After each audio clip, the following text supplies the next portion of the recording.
In my work with dying people and their families, I see over and over again how difficult death is. Part of the problem is that in Western culture, we don't know what death is, really. And because we don't really understand it, we don't know how to meet it. And the experience ends up being a lot harder than it needs to be.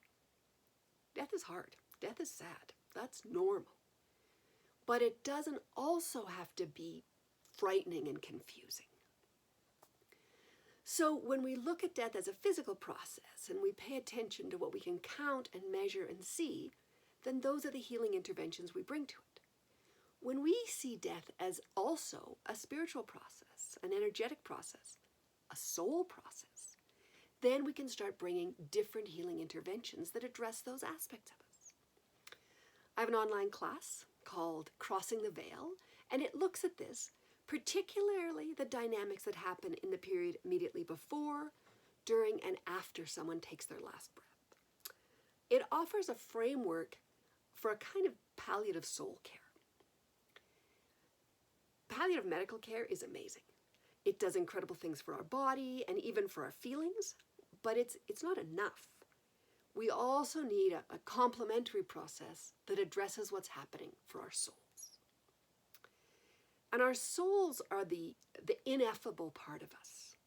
They're the non-physical aspect of us that experiences beauty, grace, and meaning. They're the unique essence of who we are, and they're also the transcendent, the way we're connected to the whole, to the oneness. When we're alive, body and soul are integrated. They're together, and we know this in our language. We talk about keeping body and soul together. If there's a rift in the separation, that's a problem. Death is by definition the end of life in this dimension. It's the separation of body and soul. And if we're going to develop a more soul-focused approach to care at the end of life, we need to recognize that there are two parts of us involved in this process, and we need to care for both of them.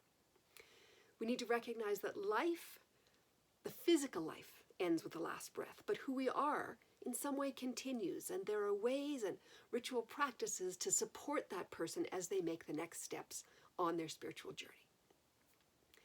A big part of my work is developing and promoting this kind of soul-focused, you could call it transpersonal, end-of-life care.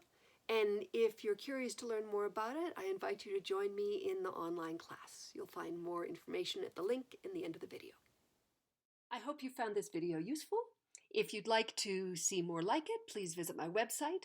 While you're there, you can download a free Holistic Death Resource Kit and learn about my online courses for doing death better.